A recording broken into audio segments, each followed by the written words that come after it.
wabarakatuh. Perkenalkan, nama saya Cahya Rizka Aprilia dengan NIM 201221185. Di sini saya akan menjelaskan tentang karakteristik ajaran Islam. Apa sih karakteristik ajaran Islam itu sendiri? Istilah karakteristik ajaran Islam terdiri dari dua terma utama yang berbeda pengertiannya, yaitu karakteristik dan ajaran Islam. Kata karakteristik dalam Kamus Bahasa Besar Indonesia atau KBBI diartikan sebagai sesuatu ciri khas atau bentuk-bentuk watak atau karakter yang dimiliki oleh individu, corak tingkah laku, dan tanda khusus. Sedangkan kata Islam secara etimologi dapat dalam perspektif bahasa Arab adalah asilm atau damai, aslama menyerahkan diri atau pasrah, istislam penyerahan secara total kepada Allah, salim bersih dan suci, dan salam atau selamat. Kata Islam secara terminologi diartikan sebagai pesan bahwa umat muslim hendaknya cinta damai, pasrah kepada ketentuan Allah Subhanahu wa taala, bersih dan suci dari perbuatan nista, serta dijamin selamat dunia dan akhirat jika melaksanakan risalah Islam. Nah, dari pengertian karakteristik dan Islam sendiri tadi, dapat diartikan bahwa karakteristik ajaran Islam adalah suatu watak atau karakter yang dimiliki oleh setiap umat muslim dengan berpedoman pada Al-Quran dan Al-Hadis dalam berbagai ilmu pengetahuan dan kehidupan manusia dalam bidang agama, muamalah kemanusiaan, ekonomi, sosial, politik, pendidikan, kesehatan, pekerjaan, lingkungan hidup, dan disiplin ilmu.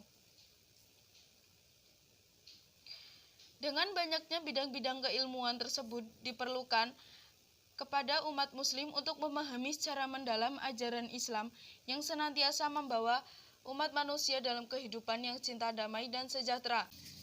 Islam itu memiliki karakteristik ajaran yang khas tersendiri. Yang pertama yaitu dalam bidang akidah.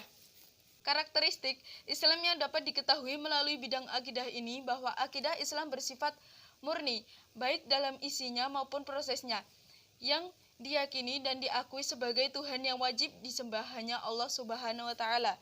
Keyakinan tersebut sedikit pun tidak boleh diberikan kepada yang lain, karena akan berakibat musyrik yang berdampak pada motivasi kerja yang tidak sepenuhnya didasarkan atas panggilan Allah. Dalam prosesnya, keyakinan tersebut harus langsung, tidak boleh melalui perantara. Akidah dalam Islam meliputi keyakinan dalam hati tentang Allah sebagai Tuhan yang wajib disembah, ucapan dengan lisan dalam bentuk dua kalimat syahadat, yaitu menyatakan tiada Tuhan selain Allah, dan bahwa Nabi Muhammad sebagai utusannya,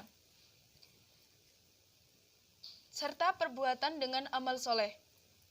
Akidah demikian itu mengandung arti bahwa dari orang yang beriman tidak ada rasa dalam hati atau ucapan di mulut dan perbuatan, melainkan secara keseluruhan mengabarkan iman kepada Allah, yakni tidak ada niat, ucapan, dan perbuatan yang dikemukakan oleh yang beriman itu kecuali yang sejalan dengan kehendak Allah Subhanahu wa taala. Nah, yang kedua dalam bidang agama. Karakteristik ajaran Islam dalam bidang agama tersebut, di samping mengakui adanya pluralisme sebagai suatu kenyataan, juga mengakui adanya universalisme, yakni mengajarkan kepercayaan kepada Tuhan dan hari akhir, menyuruh berbuat baik dan mengajak pada keselamatan. Dengan demikian, karakteristik ajaran Islam dapat visi keagamaannya sebagai toleran, pemaaf, tidak memaksakan, dan saling menghargai, karena dalam pluralisme agama tersebut terdapat unsur kesamaan, yaitu pengabdian pada Tuhan. Nah, yang ketiga dalam bidang ibadah. Secara harfiah berarti bakti manusia kepada Allah Subhanahu wa taala, karena didorong dan dibangkitkan oleh akidah tauhid.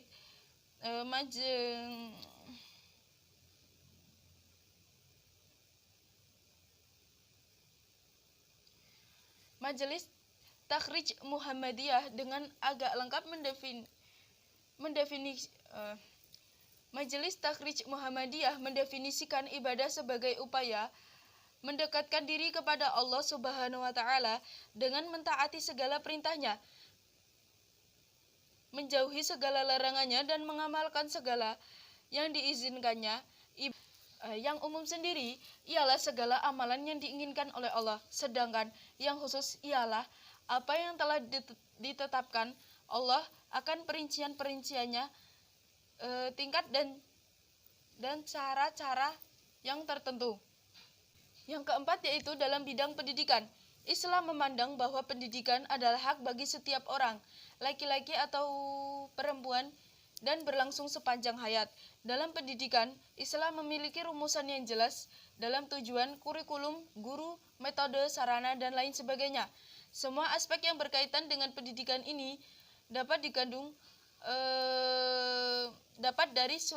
dari kandungan surat Al-Alaq. Di dalam Al-Quran dapat dijumpai sebagai metode pendidikan, sebagai metode ceramah, tanya jawab, diskusi, demonstrasi, penugasan, teladan, pembiasaan, karya wisata, cerita, hukuman, nasihat, dan lain sebagainya.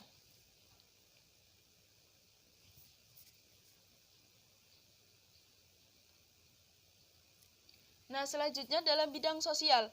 Karakteristik ajaran Islam di bidang sosial ini, Islam menjunjung tinggi tolong-menolong, saling menasehati, kesetiakawanan, kesamaan derajat, tegang rasa, dan kebersamaan. Ukuran ketinggian derajat manusia dalam pandangan Islam bukan ditentukan oleh nenek moyangnya, kebangsaannya, warna kulit, bahasa, jenis kelamin, dan lain sebagainya yang berbau rasialis. Kualitas dan ketinggian derajat seseorang ditentukan oleh ketakwaannya yang ditunjukkan oleh prestasi kerjanya yang bermanfaat bagi manusia itu sendiri. Nah, selanjutnya dalam bidang ekonomi. Karakteristik ajaran Islam yang selanjutnya dapat dari konsepsinya dalam bidang kehidupan yang harus dilakukan. Urusan di dunia dikejar dalam rangka mengejar kehidupan akhirat. Kehidupan akhirat dapat dicapai dengan dunia. Pandangan Islam mengenai kehidupan di bidang ekonomi itu dicerminkan dalam ajaran fikih yang menjelaskan bagaimana suatu usaha ataupun ajaran Islam mengenai berzakat juga dalam konteks berekonomi. Yang selanjutnya yaitu dalam bidang kesehatan. Ajaran Islam memegang prinsip pencegahan yang lebih baik daripada pengobatan. Prinsip ini berbunyi al-wikayah khairimin al-alaj. Untuk menuju pada upaya pencegahan tersebut, Islam menekankan segi kebersihan lahir dan batin. Kebersihan lahir dapat mengambil bentuk kebersihan tempat tinggal, lingkungan sekitar, badan, pakaian, makanan, minuman, dan lain sebagainya. Yang selanjutnya yaitu dalam bidang politik. Dalam Al-Quran, surat An-Nisa ayat 156 terdapat perintah mentaati ulul amri, terjemahannya termasuk penguasa di bidang politik, pemerintah, dan agama.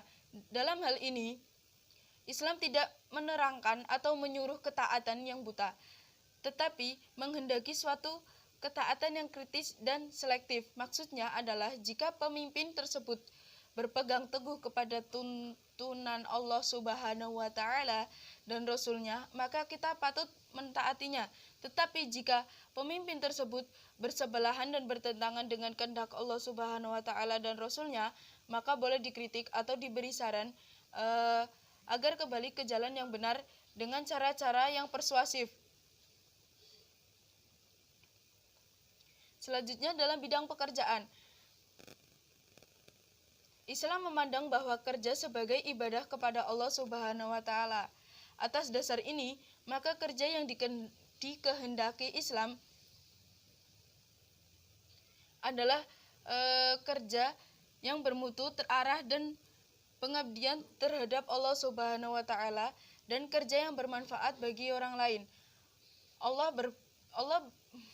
Allah berfirman, Dialah yang menjadikan mati dan hidup supaya Dia menguji kamu. Siapa di antara kamu yang lebih baik amalnya, dan Dia Maha Perkasa lagi Maha Pengampun.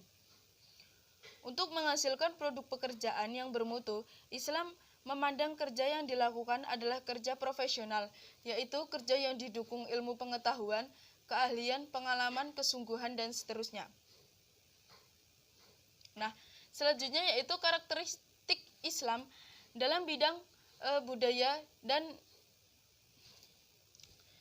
karakteristik Islam dalam bidang ilmu dan kebudayaan. Karakteristik ajaran Islam dalam bidang ilmu dan kebudayaan bersikap terbuka, akomodatif, tetapi juga selektif, yakni dari satu segi Islam terbuka dan akomodatif untuk menerima berbagai masukan dari luar. Tetapi bersamaan dengan itu Islam juga selektif, yakni tidak begitu saja menerima seluruh jenis ilmu dan kebudayaan, melainkan ilmu dan kebudayaan yang sejalan dengan Islam. Karakteristik dalam bidang ilmu, pengetahuan dan kebudayaan tersebut dapat pula dilihat dari 5 ayat pertama surat Al-Alaq yang diturunkan Allah kepada Nabi Muhammad SAW.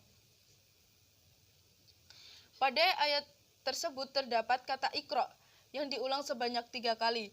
Kata tersebut menurut Al-Baikuni selain berarti membaca dalam arti biasa juga berarti menelaah, mengobservasi, membandingkan, mengukur, mendeskripsikan, menganalisa, dan penyimpulan secara induktif.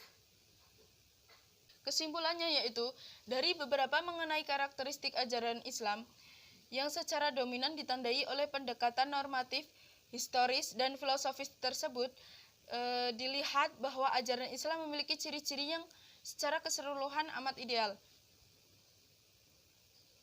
Islam juga telah tampil sebagai sebuah disiplin ilmu keislaman dengan berbagai cabangnya. Karakteristik ajaran Islam memuat berbagai bidang seperti bidang agama, muamalah atau kemanusiaan yang di dalamnya termasuk masalah pendidikan, ilmu pengetahuan, kebudayaan, sosial, ekonomi, politik, kehidupan, lingkungan hidup, kesehatan, pekerjaan, serta Islam sebagai sebuah disiplin ilmu. Untuk itu, umat Islam harus mampu mengakomodir hal yang penting yang bernilai kemanusiaan dalam beberapa bidang pengetahuannya yang berlandaskan pada ajaran Islam. Dalam hubungan sosial atau hablul minannas yang berada dalam bingkai kesatuan dan keragaman, umat beragama Islam menganjurkan untuk mampu hidup bersanding dalam kehidupannya dengan menunjukkan sifat solidaritas dan cinta damai yang tinggi di dalam lingkungan sosial masyarakat dan bangsa. Karena itu Islam agama yang mengajarkan perdamaian, toleransi, terbuka, kebersamaan, egaliter, kerja keras yang bermutu, demokratis, adil, seimbang antara hubungan dunia dan akhirat, memiliki kepekaan terhadap masalah-masalah sosial kemasyarakatan, mengutamakan pencegahan daripada penyembuhan dalam bidang kesehatan dengan cara memperhatikan dari segi kebersihan seperti badan, pakaian, makanan, tempat tinggal, lingkungan, dan sebagainya. Mungkin itu saja yang dapat saya sampaikan, kurang lebihnya mohon maaf. Wassalamualaikum warahmatullahi wabarakatuh.